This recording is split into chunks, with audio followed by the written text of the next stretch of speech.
This is an educational video by Patanjali Rishikul. Subject EVS 1 Social Studies. Chapter Our Rights and Duties, Class 5. Our Rights and Duties. Children, our Constitution lays down the structures, procedures and powers of the government. The Constitution India was drafted and passed by the Constituent Assembly on 26 November 1949, but it came into effect on 26 January 1950. That's why every year 26 January is celebrated as Republic Day, when our Constitution came into effect. Our Constitution also provides all the citizens of India with 7 fundamental rights. What are those 7 fundamental rights? They are right to equality, right to freedom, cultural and educational right, right to freedom of religion, right against exploitation, right to constitutional remedies, right to education. Now let us discuss about these rights one by one. Right to equality. Now this states that all the citizens are equal in front of law, irrespective of the religion, caste, creed, sex or birth of place. From wherever you belong to, you are equal in front of law. All the people in country have equal rights to travel on public roads, to enter public places and to use public ponds as well. The next right is right to freedom. We are free. We live in a free country. So our constitutions also guarantees these following rights to every citizen of India. Right to freedom of speech and expression, right to assemble peaceably and without arms, right to form associations or unions, right to move freely through the territory of India, right to practice any profession. The next right is cultural and educational right. The Constitution gives the right to all sections of people to protect the language, script or culture that is peculiar to themselves. Like we have so many of culture, like everyone is different. Like there are Bengalis, there are Marathis, there are UPites. Everyone has their own culture and they can speak their language, their mother tongue. They can perform their own culture. Also this right guarantees a compulsory and free education for children between the age group of 6 to 11. Now the next right is right to freedom of religion.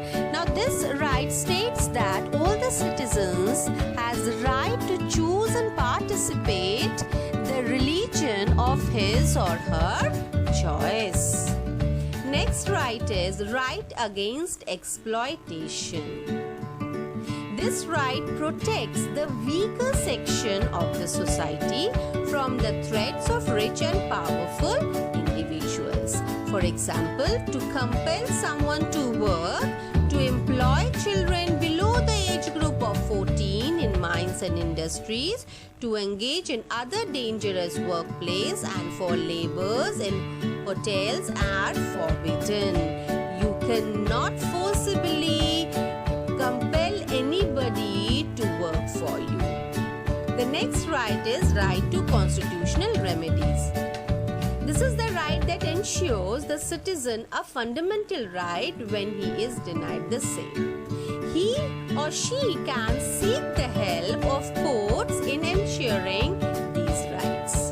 The Supreme Court and High Courts have the right to intervene in such petitions and pass judgments.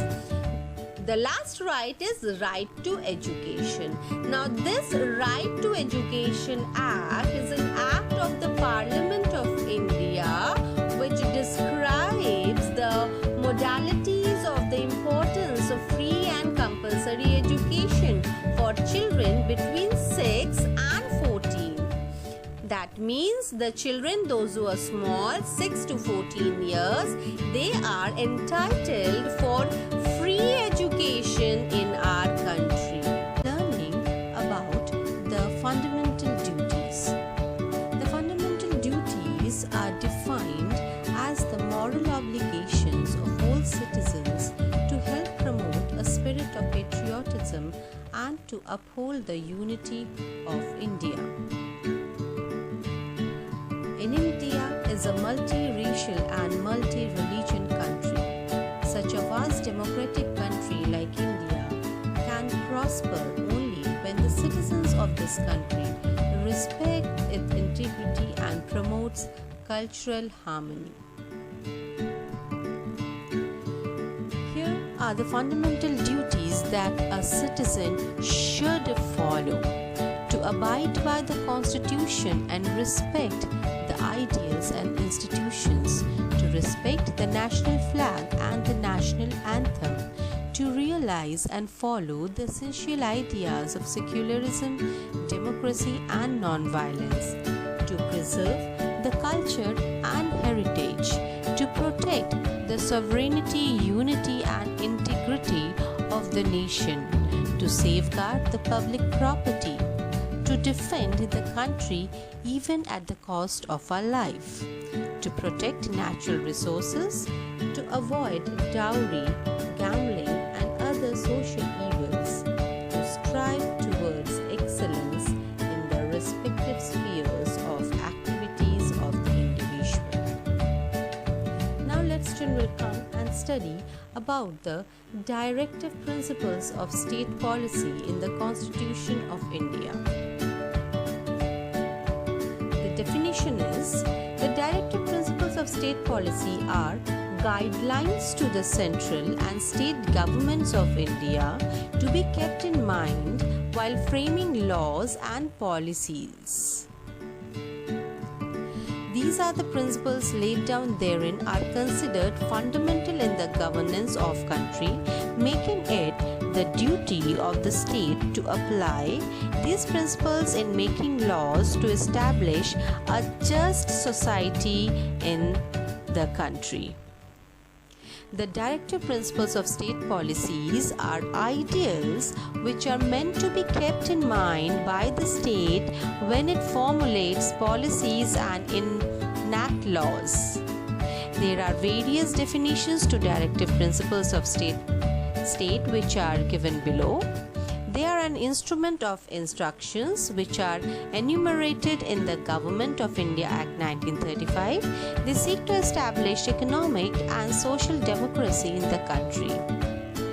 DPSPs are the ideal which are not legally enforceable by the court for their violation.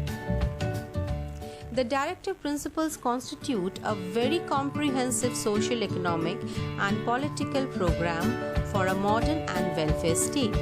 These principles emphasizes that the state shall try to promote welfare of people by providing them basic facilities like shelter, food and clothing. The state shall strive to promote the welfare of the people by securing and protecting as effectively as it may a social order in which justice, social, economic and political shall inform all the institutions of the national life.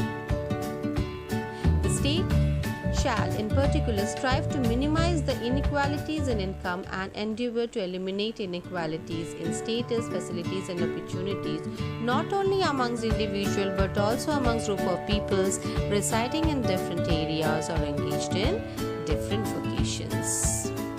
Children, I hope this chapter is clear to all.